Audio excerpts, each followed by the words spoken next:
Hello student, welcome to NB classroom. हमने पाठ 5 तत्वों का आवर्त वर्गीकरण कंप्लीट कर लिया है। आज की क्लास में हम एनसीईआरटी बुक है उसके जो अभ्यास प्रश्न दिए गए हैं उन्हें कवर करने वाले हैं। तो आओ बच्चों शुरू करते हैं आज की क्लास।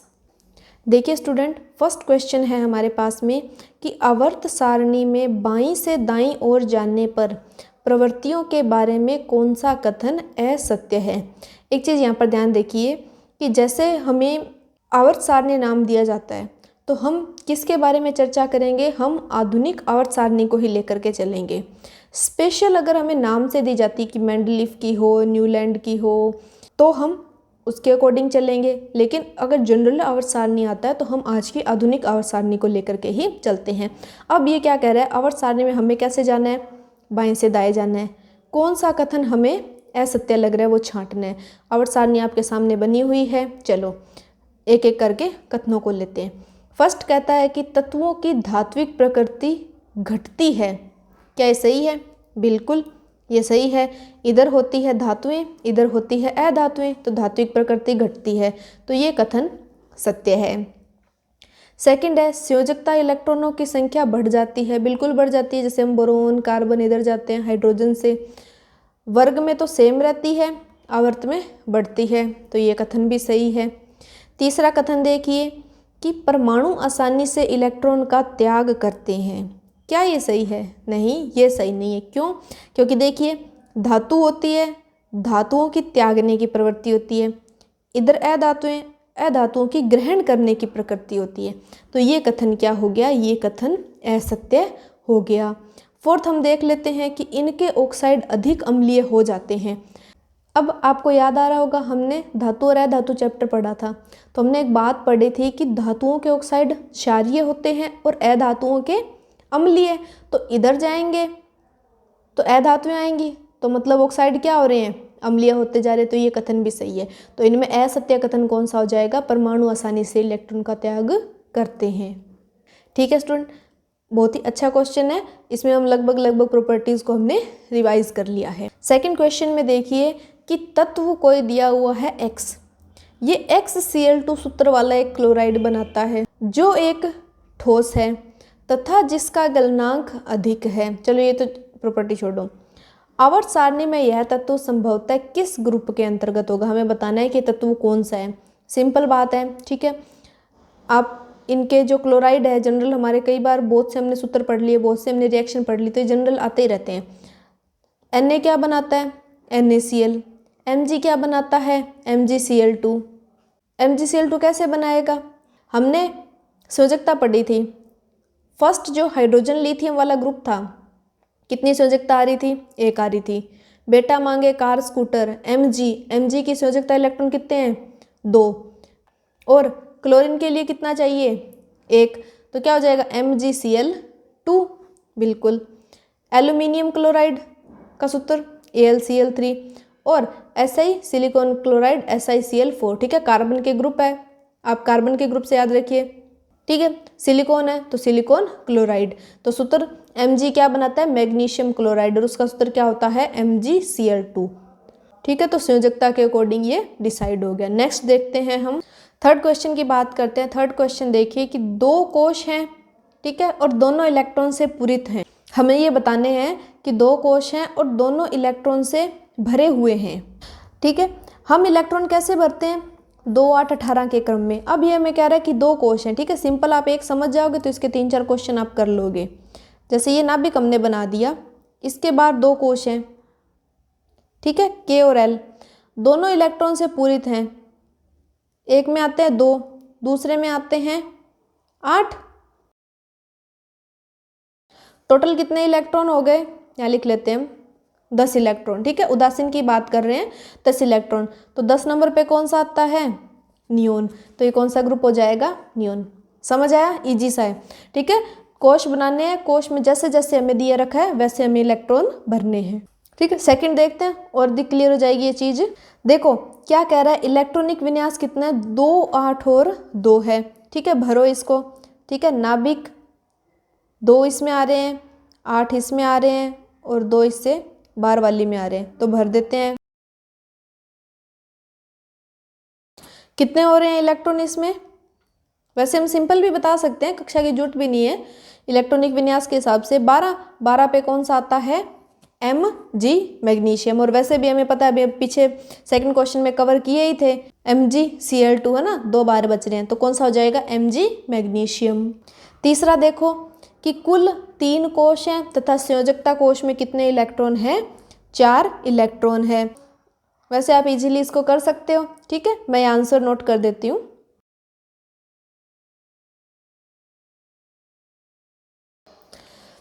ठीक है, 2, 8, 18 के हिसाब से 2, 8 और 4 कितने हो गए टोटल इलेक्ट्रॉन? 14। और 14 नंबर पे कौन सा आता है? Si यानी सिलिकॉन। ठीक है स्टूडेंट। नेक्स्ट, कुल 2 कोश है और संयोजकता कोश में 3 इलेक्ट्रॉन। देखिए सिमिलर से क्वेश्चन है, बस 2 और 3, कितने इलेक्ट्रॉन हो गए? Very good, 5। और 5 पे कौन सा आता है? अपना बोरोन आ जाता है। नेक्स्ट क्वेश्चन देखिए कि दूसरे कोश में पहले कोश से दुगने इलेक्ट्रॉन हैं। कितने होंगे? पहले में कितने होते हैं? अब तो आपको याद हो ही गए होंगे, बिल्कुल 2।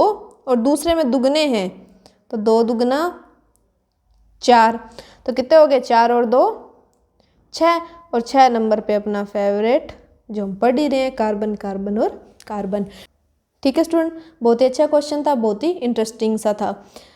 नेक्स्ट हम देखते हैं 4th क्वेश्चन, आप इसे नोट करें। इसका फर्स्ट पार्ट देखिए कि क्या कह रहा है कि आवर्त सारणी में बोरोन के स्तंभ के सभी तत्वों के कौन से गुणधर्म समान हैं।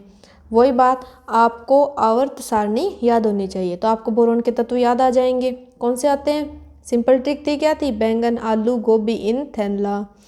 बोरोन, एल्यूमिनियम, गैलियम, इंडियम, है ना, ये सारे कौन से तत्व हैं? बोरोन के स्तंभ के। अब ये क्या पूछ रहा है कि कौन से इनमें समान गुणधर्म रखते हैं। तो देखिए सब क्या हैं? धातु हैं। बोरोन एक उप धातु आती है, लेकिन बाकी सारी क्या हैं? धातुएं हैं। सेकंड हम देखते हैं इस ग्रुप के सभी तत्वों की संयोजकता कितनी है? संयोजकता समान है। ठीक है, 3 संयोजकता रखते हैं, बोरोन हो गया, एल्यूमिनियम हो गया, गैलियम हो गया, तो इन सब की संयोजकता क्या रहती है? समान होती है। धातुएं हमें पता है विद्युत की सुचालक होती हैं, तो ये सारी की सारी जो बोरोन वर्ग में आती हैं वो विद्युत की सुचालक होती है। ठीक है, तो आप इसका उत्तर नोट कर सकते हैं। ठीक है स्टूडेंट। नेक्स्ट इसी का बी पार्ट है, देखिए कि आवर्त सारणी में फ्लोरीन के स्तंभ के सभी तत्वों के गुणधर्म समान हैं। ठीक है, कौन से गुणधर्म हमें बताने हैं कि जो फ्लोरीन वाले तत्व के समान है। तो आपको पता है फिर कल बरसात आई आंटी, है ना, फ्लोरीन, क्लोरीन, ब्रोमीन, आयोडीन, ये सारी की सारी क्या हैं? ये अधातुएं हैं। वही सबकी संयोजकता समान है। और ये जो फ्लोरीन स्तंभ है इसके जो तत्व हैं ये विद्युत के कुचालक होते हैं। ठीक है स्टूडेंट, तो आप इनके उत्तर नोट कीजिए। अच्छे क्वेश्चन हैं, ये ध्यान में रखिए। ठीक है, मैंने आपको क्या बताया था कि क्वेश्चन जो पुटअप होता है वो आवर्तिकता में से लगभग आता है। तो ये सारे क्वेश्चन जो हम अब करके आ चुके हैं इनमें लगभग संयोजकता या गुणों पर ही चर्चा हो रही है। नेक्स्ट 5th क्वेश्चन देखिए कि एक परमाणु का इलेक्ट्रॉनिक विन्यास कितना है? 2, 8 और 7, यानी कितना नंबर हो गया? 17 नंबर। और ये क्या पूछ रहे हैं? परमाणु संख्या। तो 17 नंबर पे हमें पता है कौन आता है? क्लोरीन आता है। इसके सेकंड क्वेश्चन में देखिए कि निम्न में किस तत्व के साथ इसकी रासायनिक समानता होगी। परमाणु संख्या कोष्टक में दी गई है। अब हमें पता है जो फ्लोरीन का ग्रुप है, अभी हम कवर करके आ चुके हैं, फ्लोरीन, क्लोरीन, ब्रोमीन, तो इन सब के क्या होती है? प्रॉपर्टीज सेम रहती है। तो क्लोरीन कौन से वर्ग में आता है? फ्लोरीन के साथ में आता है, तो इसकी समानता किसके साथ होगी? फ्लोरीन के साथ। तो इसका आंसर कौन सा सही हो जाएगा? फ्लोरीन, F वाला सही हो जाएगा कि ये फ्लोरीन के साथ ज़्यादा समानता दिखाएगा। ठीक है, फ्लोरीन कितने नंबर पे आता है? 9 पे। उसके नीचे क्लोरीन 17 पे, ब्रोमीन 35 पे, तो वो अपने ऑप्शन में है नहीं, तो उत्तर इसका सही क्या हो जाएगा? फ्लोरीन हो जाएगा। ठीक है स्टूडेंट, समझ आ रहा है आपको? नेक्स्ट हम देखते हैं 6th क्वेश्चन।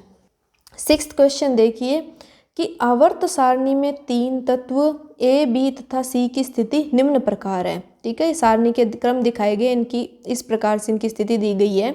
समूह 16 दिया गया है हमें, समूह 17। ठीक है, डैश है वहाँ पे तत्व है A, B और C, ये हमें 3 दिए गए हैं और इसके आधार पे हमसे क्वेश्चन पूछे गए हैं। एक बार हम समूह 16 और समूह 17 के तत्वों को इसके आधार पे व्यवस्थित कर लेते हैं। तो समूह 16 में सबसे ऊपर कौन सा आता है? ऑक्सीजन। ठीक है, ये 4 तक का दिया हुआ, देखिए 1 2 3 4, हम 4 तक ही लिख लेते हैं। ठीक है, ऑक्सीजन। इसके बाद समूह 17 वाले, ठीक है, ये चारों हैं। अब हम थोड़ा सा आइडेंटिफाई कर देते हैं। ये ए वाला यहाँ पे दिया गया है, एक छोड़ के ये सी, और बी में हमें दिया गया है ये टेल्यूरियम। ठीक है, हमने इसको आइडेंटिफाई यानी सिंप्लीफाई कर दिया इनको कि ए कौन सा है। अच्छा, इसको देखना है, बी और सी इस तरीके से चलना है। ठीक है, आधा काम अपनों ने सिंपल कर लिया। अब ये अपने से क्या पूछ रहा है कि बताइए कि ए धातु है या अधातु। बिल्कुल इजी सी बात है, क्लोरीन, और क्लोरीन क्या होती है? अधातु होती है। तो ए हमारे पास में क्या आ जाएगी? अधातु आ जाएगी। सेकंड क्या कहता है कि ए की अपेक्षा सी अधिक अभिक्रियाशील है या कम। ए और सी, क्लोरीन और आयोडीन। ठीक है, अधातुएं क्या होती है? इलेक्ट्रॉन ग्रहण करती हैं। ठीक है, इलेक्ट्रॉन आने की प्रवृत्ति होती है। तो वर्ग में जैसे ये ऊपर से नीचे जाएंगे तो क्रियाशीलता कम होगी। तो यानी सी का हम क्या लिख सकते हैं कि सी क्या होगी? ठीक है, ए की अपेक्षा सी कम क्रियाशील होती है। थर्ड क्वेश्चन देखिए कि सी का साइज बी से बड़ा होगा या छोटा। सी है आयोडीन, बी है टेल्यूरियम। तो हमने पढ़ा था कि जब हम बाएं से दाएं जाते हैं, जब हम आवर्त सारणी में बाएं से दाएं जाते हैं तो आकार क्या होता है? आकार छोटा होता जाता है। तो सी का साइज जो है छोटा होगा। ठीक है, बी के साइज से। यहाँ सी कार्बन नहीं लेना है, बोरोन नहीं लेना है। ठीक है, यहाँ पे बी हमें टेल्यूरियम दिया है और सी हमें आयोडीन दिया है, तो हमें ये लेना है। तो बी का साइज क्या हो जाएगा? सी से बड़ा हो जाएगा। तत्व ए किस प्रकार के आयन धनायन या ऋणायन बनाएगा? तत्व ए क्या है? क्लोरीन। क्लोरीन यानी अधातु। अधातु क्या होती है? इलेक्ट्रॉन ग्रहण करती है। अब मेरी बात सुनिए, प्रोटॉन होता है पॉजिटिव, इलेक्ट्रॉन होता है नेगेटिव। अब किसी के पास प्रोटॉन तो है कम, इलेक्ट्रॉन है ज़्यादा, तो वो तत्व क्या होता है? ऋणायन होता है। धातुएं क्या कहती है? हमें इलेक्ट्रॉन दे दो, ग्रहण करने की प्रवृत्ति है। तो इलेक्ट्रॉन ग्रहण करेगी तो क्या कर सकती हैं? ये ऋणायन बना सकती हैं। तो ए क्या करेंगी? ऋणायन बनाती है। बहुत ही अच्छा क्वेश्चन था, थोड़ा सा अपने माइंड का बहुत अच्छे से इस्तेमाल हमको इसमें करना पड़ा और सारी प्रॉपर्टीज़ भी हमारी क्लियर हो गई। काफ़ी अच्छा क्वेश्चन है, ध्यान में रखिए। ठीक है स्टूडेंट, नेक्स्ट हम देखते हैं 7th क्वेश्चन। 7th क्वेश्चन देखिए कि नाइट्रोजन, इसकी परमाणु संख्या है 7, फास्फोरस परमाणु संख्या है 15, आवर्त सारणी के समूह 15 के तत्व हैं। बिल्कुल सही बात है। इन दोनों तत्वों का इलेक्ट्रॉनिक विन्यास लिखिए। इनमें से कौन सा तत्व अधिक विद्युत ऋणी होगा और क्यों? नाइट्रोजन है 7 नंबर पे। हम तत्व भरते हैं 2 8 18 के क्रम में। 7 देखिए, पहले में 7 आ जाएंगे, 8 भरने हैं, दूसरे में 5 आ जाएंगे। फास्फोरस हम लेते हैं 15 पे। तो देखिए 2 हो गए, 8 हो गए और कितने बच गए? 5। तो इलेक्ट्रॉनिक विन्यास इसका क्या हो जाएगा? 2 8 5। देखिए ये इनके सिंपल इलेक्ट्रॉनिक विन्यास है, कोशों के हिसाब से नहीं है। ठीक है, उसका अपन एक सेपरेट वीडियो में चर्चा करेंगे कि कोशों के हिसाब से अपन इलेक्ट्रॉनिक विन्यास कैसे लिखते हैं। ठीक है, वो हमारी आगे आने वाली क्लासों में आएंगे, तो हम उसको इस कोर्स को कवर होने के बाद में उनको कंप्लीट करेंगे। सिंपल हमें कक्षकों के हिसाब से कितने इलेक्ट्रॉन होंगे उस हिसाब से हमने ये इलेक्ट्रॉनिक विन्यास लिखना सीखा है। अब देखिए कि कौन सा तत्व अधिक विद्युत ऋणी होगा और क्यों होगा। देखिए हम धातु से अधातु की ओर जाते हैं तो विद्युत ऋणात्मकता बढ़ती है ना। अधातुओं में ग्रहण करने की प्रवृत्ति है तो ऋणात्मकता बढ़ती है। ऊपर से नीचे जाते हैं तो क्या होता है? विद्युत ऋणात्मकता का गुण घटता है। ठीक है, आवर्त में जाते हैं, अधातुएं इलेक्ट्रॉन ग्रहण करने की प्रवृत्ति रखती हैं तो ऋणात्मकता बढ़ती है और उसका विपरीत हो जाता है वर्ग में। तो हम नाइट्रोजन से फास्फोरस वर्ग में नीचे की तरफ जा रहे हैं ना, तो विद्युत ऋणात्मकता घटेगी। आप इसका कारण भी नोट कर सकते हैं। ठीक है स्टूडेंट, नेक्स्ट 8th क्वेश्चन देखिए कि तत्वों के इलेक्ट्रॉनिक विन्यास का आधुनिक आवर्त सारणी में तत्व की स्थिति से क्या संबंध है। देखिए क्वेश्चन की लैंग्वेज को थोड़ा सा समझिए, क्या पूछ रहा है कि इलेक्ट्रॉनिक विन्यास और आधुनिक आवर्त सारणी में तत्व की जो स्थिति है उसका क्या मतलब निकलता है। ठीक है, आपस में कोई रिलेशन है या फिर ऐसे ही है। हम पढ़ ही रहे हैं कि हम इनका इलेक्ट्रॉनिक विन्यास लिखते हैं। जैसे अभी आप ऊपर वाला क्वेश्चन ही ले लीजिए, जैसे नाइट्रोजन और फास्फोरस एक ही कैटेगरी में आ रहे हैं, इसमें 5, बाह्य कोश में इसमें 5, तो सीधी सी बात है, पहला संबंध तो यही हो गया कि आधुनिक आवर्त सारणी में वर्ग जो सेट किए गए हैं उन सभी की संयोजकता क्या आ रही है, समान आ रही है। उसके अकॉर्डिंग क्या हो रहा है, इनमें आपस के अंदर संबंध हो रहा है। सेकेंड में देखते हैं कि जो आवर्त है ना, आवर्त में जाते हैं तो कोशों की संख्या सेम रहती है, बस इलेक्ट्रॉन उसके अंदर भरते जाते हैं। जैसे सिंपल आप ले, जैसे बोरोन ले, कार्बन ले, नाइट्रोजन ले, ठीक है। कोश कितने रह रहे हैं इनके बाहर, 2 ही रह रहे हैं और दोनों में इलेक्ट्रॉन बढ़ते जा रहे हैं। जैसे बोरोन में बाह्य कोश में 3 हो गए, फिर 4 हो गए, है ना, ऐसे बढ़ते जा रहे हैं। तो ये भी एक आवर्त सारणी में इन तत्वों की अच्छी स्थिति होगी और इलेक्ट्रॉनिक विन्यास भी इनके सही होंगे। तो आप इसका उत्तर यहाँ से देख करके नोट कर सकते हैं कि ये हमें संयोजकता के बारे में बता देता है और कोशों की संख्या भी आवर्त को रिप्रेजेंट करती है। तो इस प्रकार से इलेक्ट्रॉनिक विन्यास का आधुनिक आवर्त सारणी के साथ में संबंध हो गया। नेक्स्ट देखते हैं स्टूडेंट 9th क्वेश्चन। नेक्स्ट देखिए कि आधुनिक आवर्त सारणी में कैल्शियम की परमाणु संख्या है 20, ओके, के चारों ओर 12, 19, 21 तथा 38 परमाणु संख्या वाले तत्व स्थित हैं। इनमें से किस तत्व के भौतिक गुण और रासायनिक गुण कैल्शियम के समान हैं। आप देखिए, ठीक है, कैल्शियम के आर बार देखिए चारों तरफ, ऊपर है 12 वाला, इधर है 19 वाला, इधर है 21 वाला और नीचे है 38 वाला। कौन से के ज़्यादा मैच होएंगे। अगर आपने क्लासेस ढंग से लगाई है, ढंग से पढ़ा है, तो आप तो 2 सेकंड में बता दोगे कौन से होते हैं। एक वर्ग में जाते हैं उनके सेम आते हैं। तो कैल्शियम वाले वर्ग में कौन आते हैं, कैसे याद किए थे, बेटा मांगे कार स्कूटर, ठीक है। कैल्शियम के ऊपर नीचे वाले पड़ोसी, है ना, आसपास वाले पड़ोसियों से इतनी नहीं बनती। तो ऊपर वाले पड़ोसी कौन से हैं, मैग्नीशियम, और नीचे वाले पड़ोसी कौन से हैं, स्ट्रोंशियम। तो किसके साथ ज़्यादा जमेगी, 12 वालों के साथ में और 38 वालों के साथ में।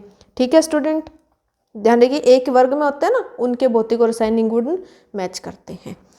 नेक्स्ट लास्ट क्वेश्चन है, देखिए कि आधुनिक आवर्त सारणी और मेंडलीफ की आवर्त सारणी में तत्वों की व्यवस्था की हमें तुलना करनी है। सिंपल इतना ही पूछा है कि जो आज की आधुनिक सारणी और मेंडलीफ की थी, दोनों के अंदर मतलब क्या अरेंजमेंट था। अब तुलना की बात करते हैं तो सिंपल यही आता है कि आधुनिक आवर्त सारणी तो हम पढ़ते हैं किस पे बेस है, परमाणु संख्या पे, और मेंडलीफ की किस पे थी, परमाणु द्रव्यमान की थी। आधुनिक आवर्त सारणी में देखिए 18 वर्ग है और जबकि मेंडलीफ की में कितने थे, 8 ही थे, है ना, 8 जो थे उसमें सूत्र थे, उसके अकॉर्डिंग इनको एडजस्ट कर दिया था। फिर मेन बात यही आती है कि आधुनिक आवर्त सारणी में जो अक्रिय गैसें हैं उनको प्रॉपर रिस्पेक्ट मिली हुई है, ठीक है, प्रॉपर कॉलम मिल गया था। मेंडलीफ के टाइम तक उनका स्थान नहीं था। तो ये थी सिंपल आधुनिक और मेंडलीफ की आवर्त सारणी के अंदर अंतर।